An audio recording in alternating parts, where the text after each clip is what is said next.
Okay, welcome to the Khyber Pass podcast, bringing you interviews with improvisers and various musicians that come through to play a concert at the Khyber Pass Cafe every Thursday evening. And this week we have Matthew Himes, who was willing to sit down with us and answer a few questions and explain where he comes from in music and what leads him to be an improviser and what that means to him. This week's show brought to you, as always, by the Khyber Pass Cafe in St. Paul, Minnesota. Khyber Pass Cafe serving you Afghan cuisine since 1984. So let's just get right to it this week. Interview with Matthew Himes.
Name, Matt.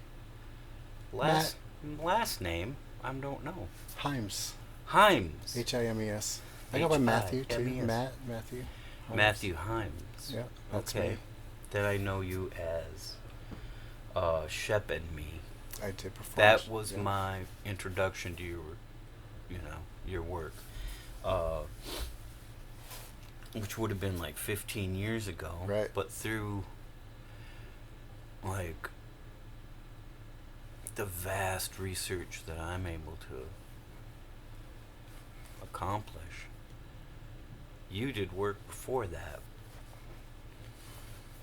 It's true. That I believe was in the experimental genre. Does that sound about right? That's about right. Do you want to talk about that? So beginnings of sound for you and what that was when you... Sure. Shep and Me was sort of a first personal project. It started around 2000 and was born out of just broken gear and total experimentation, the boombox bounce method. very And that few was- real instruments. So that was the Shep and Me that I would have seen around that time. That like that would be the Shep and Me that then evolved eventually into what you would see as like a live performing thing. Okay. So it had been. So was that a first thing for you, or were there some things before Well, that? Or So I've played in a bunch of different music projects. Shep and Me was kind of it was active for about a decade. So from about 2000 to about 2010. I got out of high school in '97, so had started messing around at that time, but didn't really have bands until it all kind of started around that time. 98, 99 is when I really started playing music with other people and thinking a little more seriously about it. And what was making that happen? What was that? So I lived in a punk house full of a bunch of insane people. This is after high school? This was right out of high school, yeah. Okay. So moved into Phillips neighborhood, living in the Bloomington house. So there's music gear in the basement and lots of creative friends around, and you just kind of born naturally out of your environment. So you weren't coming at it from like you were in band in high school, or you'd studied piano as a So as a little dude, or- I was in boys choir. Okay. So Land O'Lakes Boys Choir, that is still around today, but is a little bit of a different animal than it used to be. I love a boys choir, man. Yeah, so I'm actually a classically trained vocalist from very young. Like we toured Europe when I was 11. Yeah. Played Disneyland when I was 10, like the whole crew, and you memorize everything, and you're playing in the chapels, and you're singing for the nuns kind of thing. Yeah. So I did that really young. And had a totally musical family, and was always kind of drawn to it, and lots of music in the house, and mom plays piano and flute, and it's a lot, it's around, but I wasn't really active or had my own gear until I moved out when I was 16, and around that time you're around all your friends, and then that's about the time you start anyway. And it all sort so of... you're living in a house, you're with some mates, and there's like... What kind of gear? Just regular rock band gear? Yeah, broken punk gear. Hammond organ and a drum kit.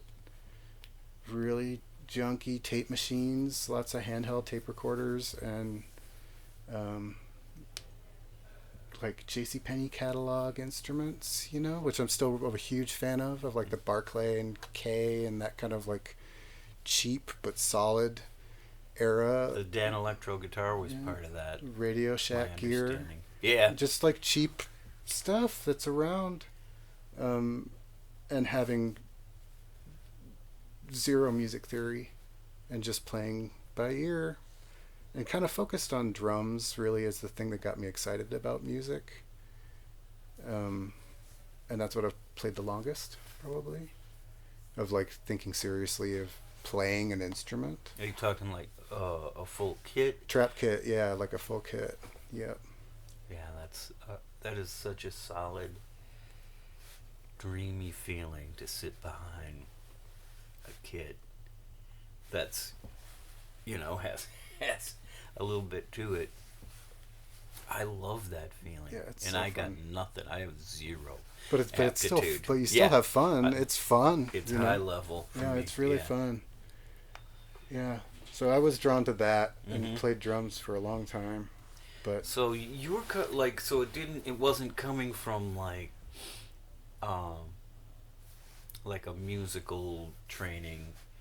What zero about music like theory. records? I eventually got music theory way later in the game when I went. I went to Lutheran school. Okay. For building, this is 20 years later or whatever, Yeah. but learning how to build guitars and violins and do repair work and music theory and sight reading, and some of that is part of the curriculum. Sure. So I had been playing music for years, and then eventually have to take a test and sight read your little violin part in front of the class. But it's always just been by ear and not really setting out to do anything, but to have fun. It's never been a career move or like we're gonna be this kind of thing. It just has always just naturally evolved. It's almost always been with close friends and um, then turned into all kinds of other things as time goes on, and you move to other places and start new paths. Yeah. So you're coming out of sort of like the punk house initiation into cheap instruments that were right there. And did a combo form out of that, or? Yeah, there was early bands. Yeah. Yeah. The Broke was an early band. Attempted Bender was another one. With local friends. A lot of these guys I'm still friends with, you know. And you're mostly drumming with combo? In those early, in the early stuff, just drumming. And the Shep and Me was it was a hand-me-down ukulele, and just the crappiest guitars, just barely working kind of stuff, and having it's like friends just teaching you the power chords, starting from nothing. Yeah. Never had any lessons, voice lessons, voice training, but everything else is just self-taught. Now, I have the album that you did under that Okay, there's three. name. This is one that I don't know if it helps, but I believe the covers were all different. They were repurposed. Like a paisley. Yeah. Okay. Yeah. Cloudy Chowder, that one's And called. so how was that within your 3 releases? I would say that would, of the Shep and Me catalog, that would be one of the more like traditional Americana, kind of blues rooted. And so was that the first, second, third one you did? So that was the first LP, Uh-huh. and was recorded over a period of like 7 years in a bunch of different states. So that's stuff from all over the place with a different crew of friends that would do 2 or 3 songs, and then you carry the tapes around and fill it out over the course of a few years. Man, it holds together as an entity, as Thanks. an album. Yeah, as a cohesive whole. For me, it Hopefully, does. I mean, that's it the idea. it also has that sort of sock drawer feel at the same time, where you're kind of the audio sort of characteristic shift. Sure. But I like that. Different sound sources Yeah, and different yeah. settings and different Yeah. recording methods and different players. Yeah.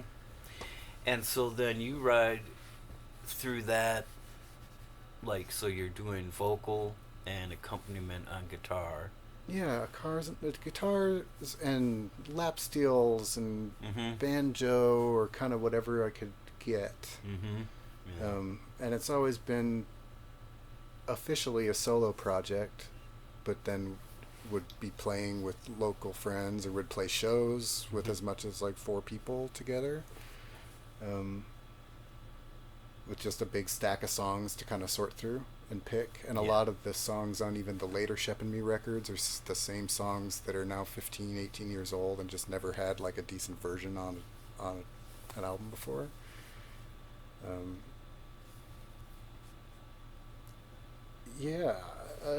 it eventually got weirder and weirder, sadder and sadder and weirder.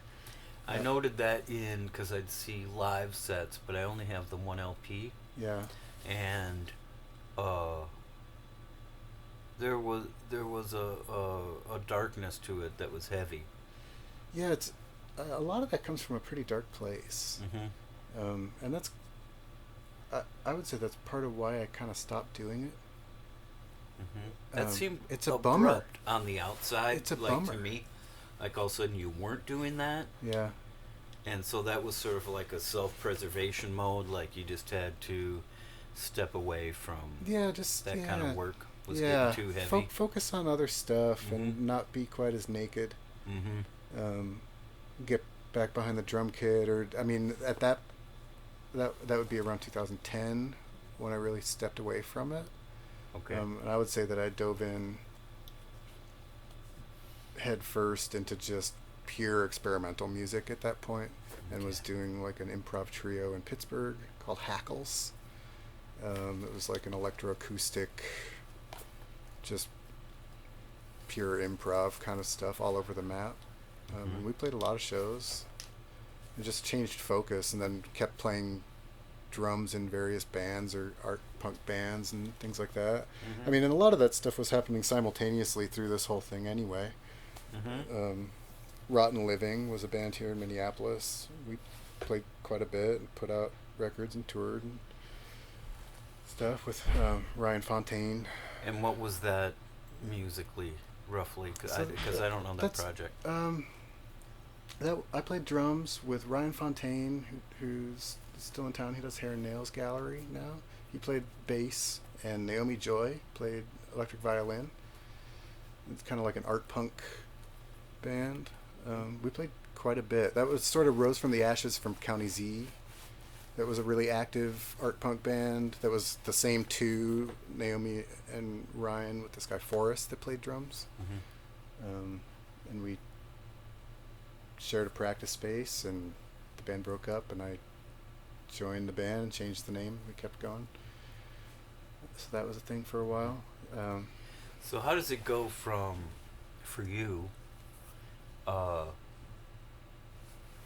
you've made that move into getting back to drum playing in combos that are doing some set pieces and some that are improvisational? Is mm-hmm. that?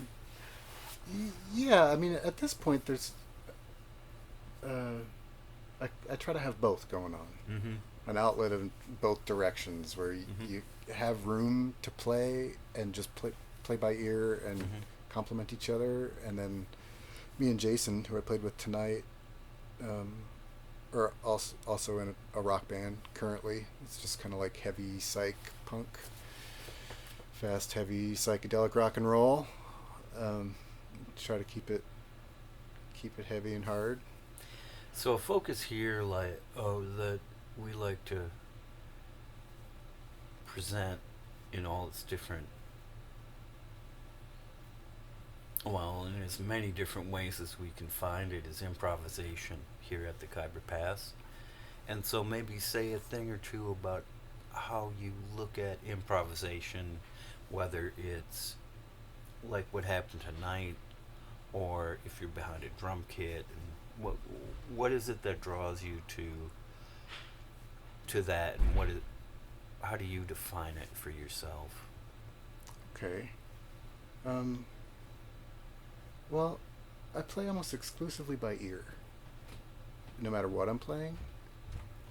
Whether I'm like sitting playing electric piano while you're noodling on the guitar, or I'm sitting behind a drum kit, or I'm just playing microphone feedback. It's all kind of coming from the same place. I feel like all the different disciplines are all coming from the same place. It's all just by ear and complementing what's already happening. So it's sort of all improv. I mean, it depends on how strict you want to get about songwriting, too. But even in the songs, say what we're working on. Working on as the kind of work like, you did tonight, you mean? Yeah. Uh-huh. You come up with a theme, and part of it for me, I think, is sort of determined by the voice that you choose for the evening, where you pick your voice, and you have a palette to work with, and then the people you're playing with choose their voices and the palette that they're working with, and then you figure out how to overlap and make pretty colors with each other. And that's on the fly. When you say figure out, yeah, as you go, like you're just listening. Sounds are happening. And overlapping your sounds with each other in a way that seems to make sense. I feel like it should come from a place of close listening and maybe less playing. I feel like if I try to always be conscious of just being quiet for a while and sitting there. Make sure you're not walking all over everybody. That's one of the trickiest moves, man, is to know when to lay out. Yeah. In any improvisational context that there is, like if it's like what would be more jazz, traditional kind of sounding thing, or trade-off circle. Any of the stuff was like how to lay out, because sometimes you can get too jacked up Definitely. and make too much noise. Definitely. When it's That's feeling fine. good and it's sounding good and, Yeah, and you're that's into it and you're moving around. that's my sin. I get too jacked up Oh, you're and not have alone. I have to make a conscious effort to lay out and to Totally. let things. Yeah. I think that's when it's most successful, is when you're all just listening to each other Mm-hmm. and giving each other room to breathe. Mm-hmm. Yeah. And it's just coming from.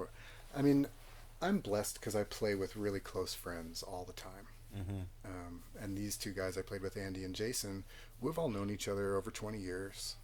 We've played with each other in a ton of different capacities, different projects and disciplines and different forms of music, from like purely improvisational to just writing structured pieces and time signatures and So you like all your of that. cats, man. These are Yeah, 20 they're year, the heads. 20-year They're cats. the heads. So Okay. so you're coming from the same place, Mm-hmm. and I feel like a lot of my most successful musical collaborations are that, where you're really close friends and you don't have to talk about it. Mm-hmm. You understand you're coming from exactly the same place, and it's really easy. It's really natural. You don't have to think about it very hard. Mm-hmm. I mean, Ginger Baker said if you're thinking while you're playing, you're doing it wrong. Like you're just supposed to move. And if you're playing with people where you can just move and you're moving together and it's really natural and easy, that's the dream. So that's how I try to roll. Is play Okay. with the people that are coming from the same place as you, and you understand each other's moves, and you can you know what they're going to do. Yeah. It makes it easy and so fun. And knowing someone for 20 years, that is not the most common thing these days. Yeah, In general, with I guess folk. not. I guess not. Yeah, man. Yeah.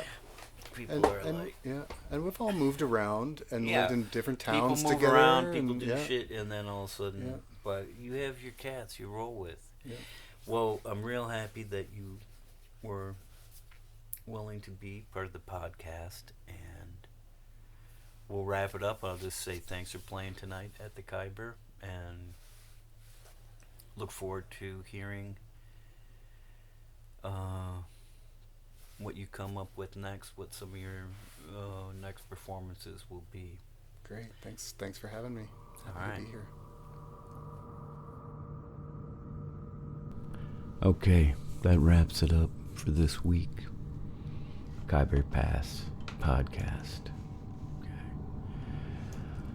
Bringing you interviews with improvisers, musicians that have passed through and have played at the Khyber Pass Cafe Thursday night music series focusing on the avant. This week we had Matthew Himes for the podcast, which real interesting fellow that I've seen playing music for the last 15 years or so. In the beginning we heard a short clip from the performance he did that evening in combo with Muckluck, featuring Matthew Himes, Jason Millard, and Andy Neubauer. Thanks for listening, and as always, brought to you by the Khyber Pass Cafe. Kebabs, chutneys, and hospitality. Okay, tune in next week. Let's see what we have for you. We'll be going out with another short clip from Muckluck.